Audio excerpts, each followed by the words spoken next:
Good morning, ladies and gentlemen. I'm meadsy69. Welcome back to channel. Today we're going to look at the AT15. We had a look at the Jag Tiger 8.8 yesterday and just how good these tanks are now. With the update 7.4 and the TD buff, these tanks have been made insanely good with the DPM. This tank, 4,000 DPM in tier 8 is absolutely incredible. Now bear in mind the reload has stayed the same. What has changed is the alpha for most of the TDs. The same as the penetration. They've upped the penetration. Now this tank in particular, the AT15, it was already an okay tank. I mean, it didn't need a DPM buff. I don't think it even need. Okay, the penetration buff is always welcome, but that's not where this tank needs help. The thing that makes this tank really poor is not even the speed. It's the armor. Now these tanks are were known to be like, you know, beasts, absolute beasts, like shields.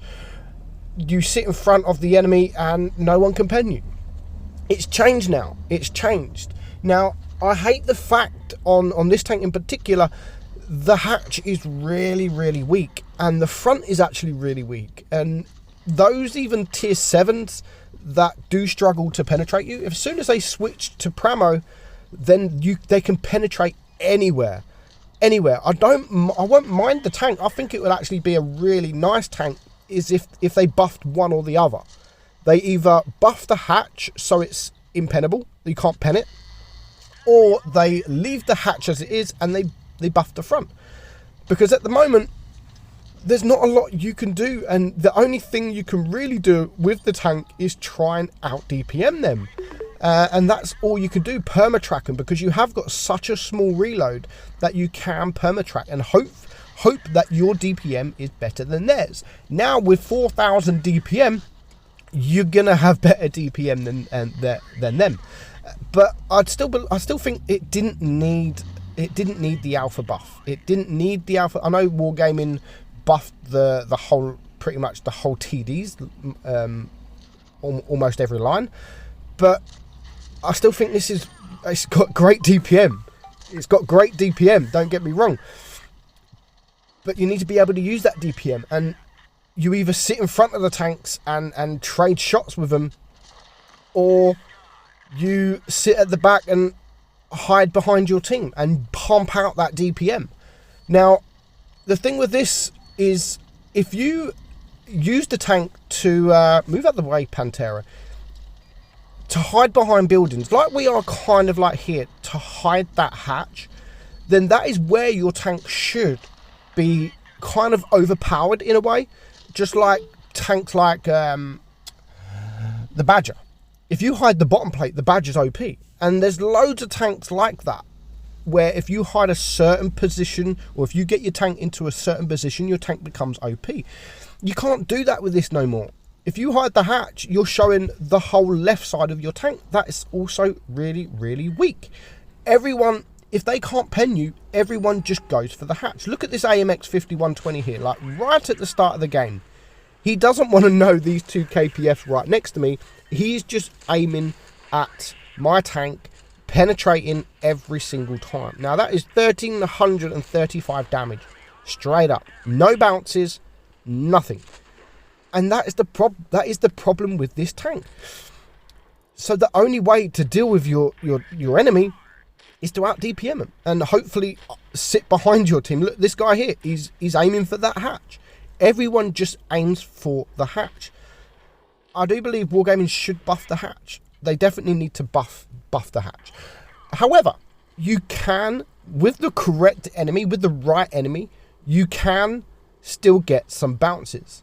You can get some bounces, and you need to get into some kind of angle that is not hold down, so you're just seeing the hatch. It's kind of like hold down, but turn left, or have your tank turn left. Use the gun arc, and that's the only way really you can succeed, unless you come up against some dummies on the enemy team and you just out DPM them and they have no clue how to pen you, the best way to try and use the armor effectively is to angle your tank, use the gun arc. But even then, the hatch doesn't become any stronger. The hatch is always going to stay roughly the same.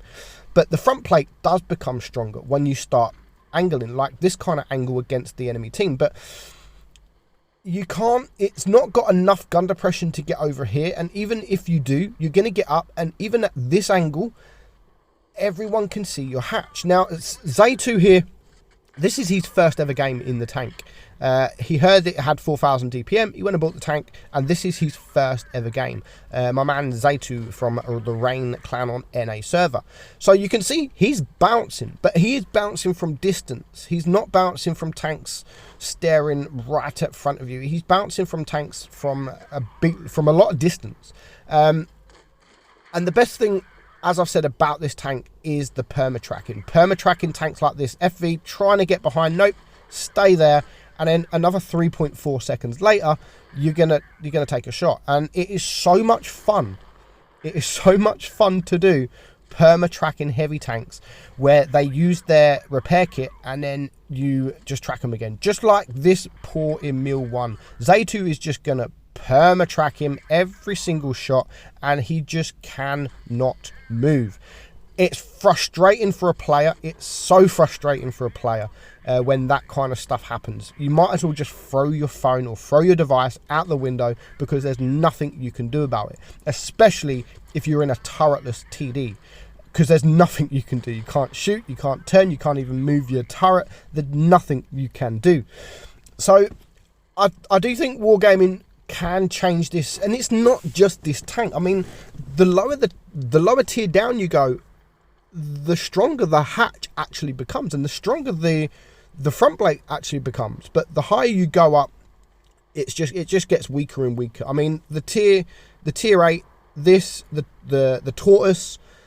The tortoise was always been known to be that big, strong DPM tank with a lot of armor. No, everyone just pens you now. That's why I don't really like the tortoise. It's got an amazing gun, a fantastic gun, but no armor. And it's a shame because these tanks are known to be the armor of the tier, of the tech tree, like of the whole tech tree. Any tech tree, it was always these. When I first started, it was always these. You jump in the AT5 at tier 5, I think it's the AT5, and that was absolutely incredible. No one can pen you. No one could pen you back in the day. The only way people would be able to pen you is to get behind you or to get at the side of you. Frontally, no hope in hell. And it's just a shame that these tanks are like that now, because I kind of missed the enjoyment of these tanks back then, because everyone just wants to get to the Death Star. Everyone wants to get to the Death Star, and the reason they're probably not buffing them so much and they're leaving them weak is because the amount of money, and this is just a guess. This is just a guess from my point of view. The amount of money Wargaming has probably made from the Death Star must be absolutely incredible. For one, I got to tier 5 and I thought, you know what, back then I was too impatient. They were too slow for me. I didn't really know how to play the game. I just wanted that Death Star. I wanted to do big damage to people. So I golded the whole line. And there's a lot of people I've spoke to that has done the exact same thing. So the amount of money Wargaming must have earned from the Death Star must have been a stupid amount. And that is why I'm guessing they're not buffing it in the way it needs to be buffed. If they buff the front plate or they buff the armor, it becomes a really, really, really good tank. And people are not going to want to rush the line to get to the Death Star, especially now the Death Star's not all that. But it's still a nice buff. It's still nice DPM, but I just think it got buffed wrongly. It didn't need that buff. Hope you enjoyed it, guys. Still go and get it. It is a fun tank to play. Now, I'm Meadsy. Hope you enjoyed it, and I'll see you soon.